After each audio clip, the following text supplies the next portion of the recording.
আসসালামু আলাইকুম ওয়া রাহমাতুল্লাহি ওয়া বারাকাতুহু। আজকে আমরা শুনব মুনাফিকের আসল পরিচয়। মুনাফিক কারা?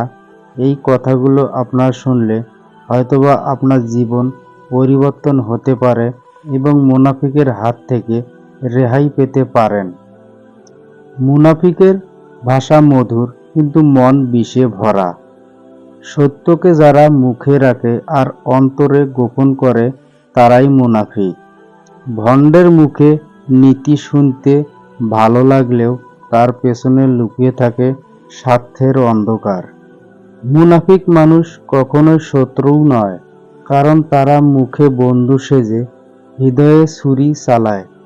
যে নিজের কথায় নিজেই বিশ্বাস করে না, সেই সবচেয়ে বিপজ্জনক মুনাফিক। মুখে মুমিন, কাজে কাফের, এই দ্বিচারিত্রা মুনাফিকের চেহারায় লেখা থাকে না, কাজে ধরা পড়ে। মুনাফিকতা হলো এমন এক আগুন যা ধীরে ধীরে বিশ্বাস পুড়িয়ে ছাই করে ফেলে। ভণ্ডদের মুখোশ সুন্দর হয়, কিন্তু আয়নায় সামনে তারা নিজেকেও সহ্য করতে পারে না। যে মানুষ তোমার প্রশংসায় ব্যস্ত, সেই হয়তো পিছনে বিষ করছে, সতর্ক থাকো। মুনাফিকেরা কখনো স্থির থাকে না, তারা নিজের সুবিধা মতো রং পাল্টায়। ভণ্ডদের সবচেয়ে বড় দুঃখ, তারা কাউকে ঠকিয়ে শান্তি পায় না, কারণ তারা নিজের কাজেও সৎ নয়। মুনাফিকতা এমন ব্যাধি যার ঔষধ শুধুই আত্মজিজ্ঞাসা। মিথ্যার মুখোশ বেশি দিন থাকে না, সময় সব ভণ্ডকে নগ্ন করে দেয়। যে নিজের লাভের জন্য ধর্ম ব্যবহার করে, সে শুধু মুনাফিক নয়, সে মানবতার শত্রু। মুনাফিকের সবচেয়ে বড় অস্ত্র ভালোবাসার অভিনয়। তারা তোমার পাশে থাকবে যতক্ষণ তুমি তাদের প্রয়োজনে আছো, এটাই মুনাফিকের সংজ্ঞা। ভণ্ডের নীরবতা কখনো বিশ্বাসযোগ্য হয় না, কারণ তারা চুপ থাকাও ছলনা। মুনাফিকতা শুরু হয় যখন মন এক কথা ভাবে, মুখ আর এক কথা বলে, আর হাত অন্য কিছু করে। ভালো মানুষ হওয়া কঠিন নয়, মুনাফিক না হওয়াই কঠিন।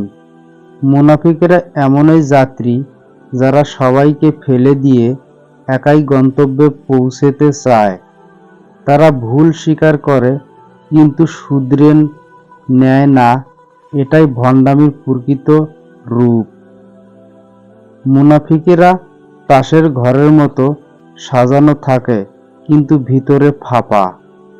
ভণ্ডরা প্রশ্নবিদ্ধ হলে রাগে ফেটে পড়ে, কারণ তারা সত্য সহ্য করতে পারে না। যে ধর্মের কথা বলে কিন্তু মনুষ্যত্ব বিসর্জন দেয়, সে মুনাফিকের চেয়েও ভয়ঙ্কর। মুনাফিকের সাথে দূরত্ব রাখা ইবাদতের চেয়ে কম কিছু নয়। মুনাফিক আল্লাহকে ধোঁকা দিতে চায়, অথচ সে নিজের সাথেই প্রতারণা করে। যার অন্তর ও বাহির এক নয়, তার ঈমান সবসময় প্রশ্নবিদ্ধ। মুনাফিকের ইবাদত থাকে লোক দেখানো, আর তার নীরবতা হয় ষড়যন্ত্রপূর্ণ। মুখে ঈমানের দাবি, কাজে খিয়ানত, এটাই মুনাফিকতা স্পষ্ট আলামত। মুনাফিক আল্লাহকে স্মরণ করে অলসভাবে, কারণ তার হৃদয় বিশ্বাসে পূর্ণ নয়। যে সত্য জানে অথচ মানে না, সে মুনাফিকতার দরজায় দাঁড়িয়ে থাকে।